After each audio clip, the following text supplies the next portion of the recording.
How you guys doing? We're live in West Yellowstone, ahead of Yellowstone Live tonight at 9/8 Central on National Geographic. And we're with Trent, a naturalist at the Grizzly and Wolf Discovery Center. Thank you so much for being here. Can you tell us a little bit about the Discovery Center?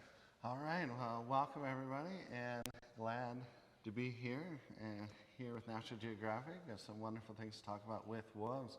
I'd like to tell you a little bit about the Grizzly and Wolf Discovery Center. We are a nonprofit wildlife park and education facility. We're in the town of West Yellowstone, just outside of Yellowstone National Park. And our mission is to allow visitors to the Yellowstone area an opportunity to observe, understand, and appreciate grizzly bears and gray wolves. And this morning we're talking a little bit about wolves here at the facility and about wild wolves. And so we have wolves here at the facility. There are 2 packs of 2 wolves. And we're watching today a little bit of what we call our granite pack. The wolves in this pack are Summit. Summit is the male, so when you're looking, he's the larger wolf. Males are about 20% bigger than females. He also happens to be lighter in color, but you can't tell a wolf's gender based on its color. And in this case, he has a unique fold on his right ear. So when you see him, you should notice him. And then we are looking right now at Adara, and she is the female, a little bit smaller. She happens to be darker in color. And so those are the wolves that we're talking about and looking at this morning. Great. And guys, please comment below with questions and we'll get to as many as possible. Can you tell us a little bit about the history of wolves in Yellowstone? Yeah, let's talk a little bit about wolves generally in the United States and North America, and then we'll focus in on Yellowstone because it's all tied together. Wolves are a native species that lived all across the North American continent, historically living from Central America to the high Arctic, and certainly including in Yellowstone National Park. As European settlement happened, wolves were exterminated, and in 1926, the last wild wolf was killed by park rangers in Yellowstone National Park as part of the extermination of predators like wolves and mountain lions. It was actually killed up by Soda Butte in the Lamar Valley. And so the wolves are gone from Yellowstone in the surrounding region for about 70 years. In 1995 and 1996, there was a reintroduction of wolves both into Yellowstone Park and into central Idaho. The purpose of that was to bring this native species back and allow it to play the important role in the ecosystem. So over the course of those 2 years, 31 wolves from Canada and 10 wolves from northern Montana were brought back into Yellowstone Park and reintroduced here. And now there's about 100 wolves, just slightly less than 100 wolves that have their territories fully or partially inside Yellowstone Park. And what are their impact on the ecosystem, reintroducing them and their effect when they weren't there? So let's talk about that. Wolves are really important in the ecosystem. They are known as keystone species. The keystone species is a really important concept in ecology. Keystone species are species that play an extraordinary role in the ecosystem. They're the keystone of an arch. And so wolves as apex predators affect populations of what they hunt, but also affect behaviors of what they hunt. And wolves, once they're brought back, went to do exactly what wolves do. They hunted. They hunted elk and deer, bison, and moose. Mostly elk, because they're the most abundant ungulate, the most abundant large four-legged animal in the area. And they certainly impacted their population, but they also impacted their behaviors. Interesting science that when there isn't a top predator around, elk will hang around in river bottoms, things like that. They'll eat on what is there. Wolves help scare them up into places where they have a clear view of the landscape.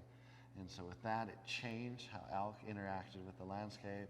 And we've seen recovery of things like riparian or river habitats.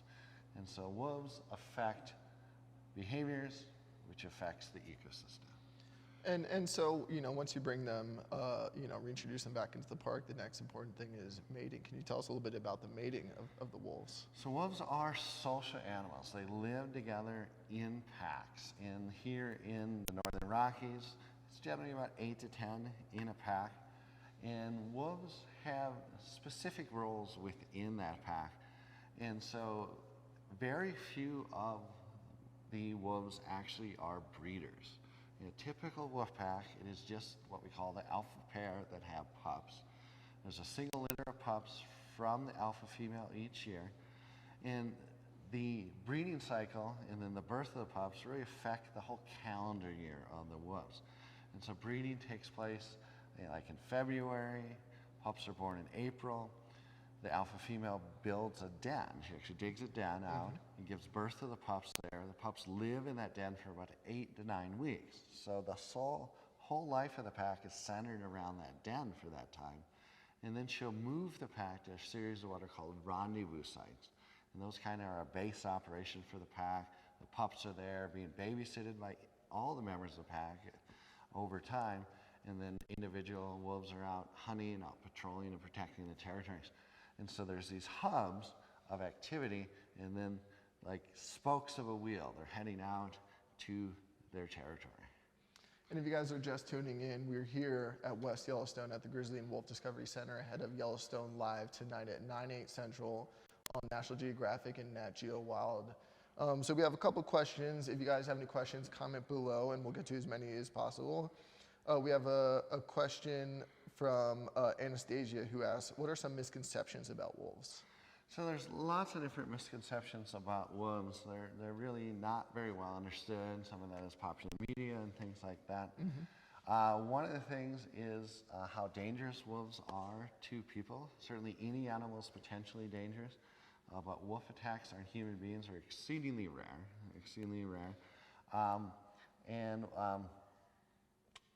There's other ideas about wolves. People come to visit the Grizzly and Wolf Discovery Center, and one of the things that they can't believe is how small the wolves are. Well, and a male in the Northern Rockies is generally about 100 pounds. Females are typically about 80.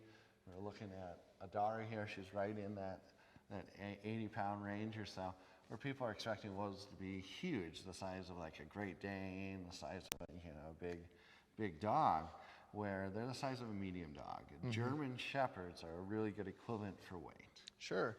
And so last night we had our aerial reporter in a chopper for Yellowstone Live. We had Jenna Wolf up there, and she was looking for wolves, and it was kind of, find some of them. So can you tell us, one, where to find them, and, a little bit about the scarcity and where they hide around the park? Right. So Yellowstone itself, 2.2 million acres. It's the size of Rhode Island and Delaware combined. It's a huge, huge area just for Yellowstone National Park. And again, there's right around just a little less than 100 wolves living in that whole area.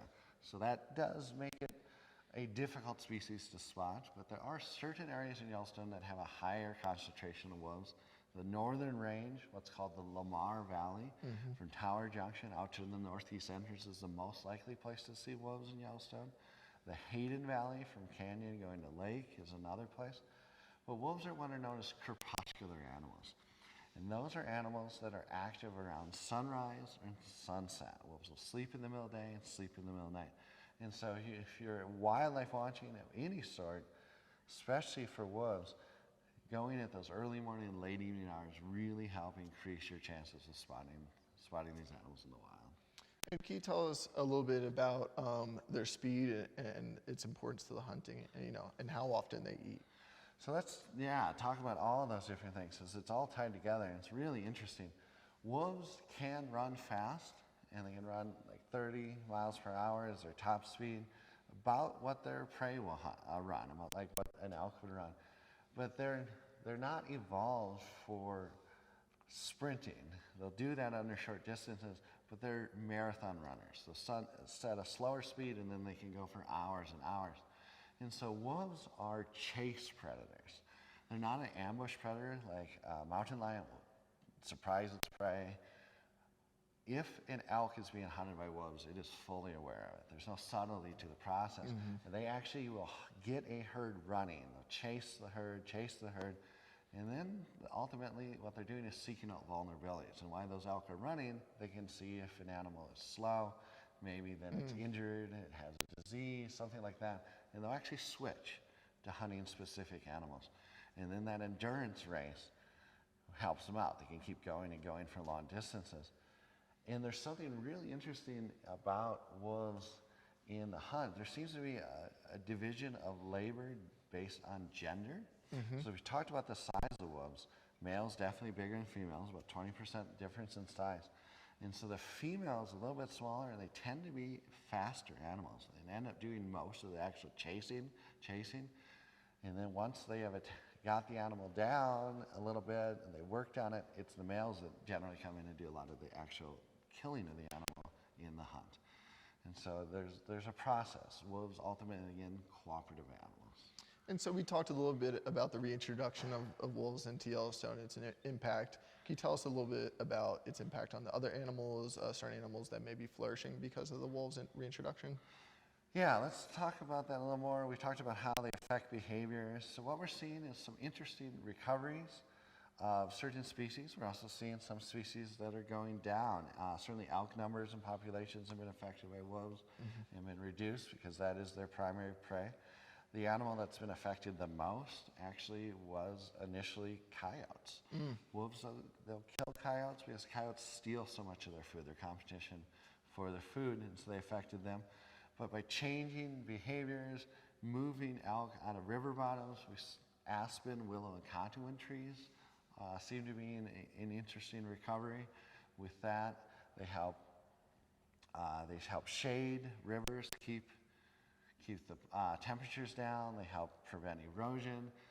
As rivers have come back, beaver populations have come back, and of course beavers engineer a landscape. They create a landscape, they create wetlands, and as they've created the wetlands, there's some amphibian populations that seem to be recovering.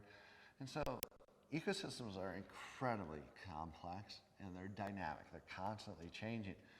And if a species is removed from an ecosystem, it affects all kinds of things that we just wouldn't even expect, things that we wouldn't think that there's a connection between wolves and toads, like boreal toads. And so when the species got back, all these changes came around again, things that, again, we just were not expecting. And it's still being closely studied. Wolves have been back since 1995, so it's been 23 years, and every year they're coming up with new things that they didn't know about wolves and their connection to the rest of nature.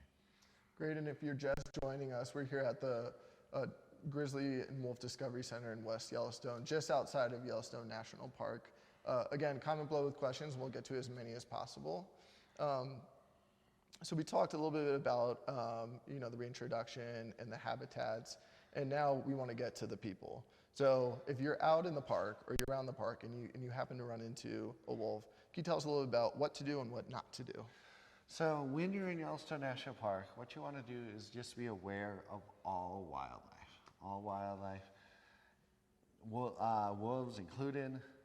You want to be aware of their presence. The animals in Yellowstone National Park are wild.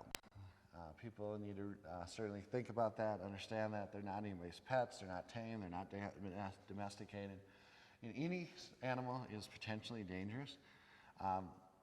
Wolves certainly included. There hasn't been a human injury by wolves in Yellowstone National Park, and we hope that that continues. And it's very rare that humans are ever injured by wolves anywhere in the world. The animal in Yellowstone that actually injures the most people is bison. It is bison. And so in Yellowstone National Park, the rule is 25 yards away from any animal, 100 yards away from bears and wolves. And so keep your distance, take amazing pictures. Yellowstone's an amazing place to see wildlife. Trent, I want to thank you so much for joining us, and thank you everyone who's watching. Make sure to tune into Yellowstone Live tonight at 9/8 Central on National Geographic and Nat Geo Wild. Thanks so much, guys. All right, have a wonderful day. Please come visit the Grizzly and Wolf Discovery Center.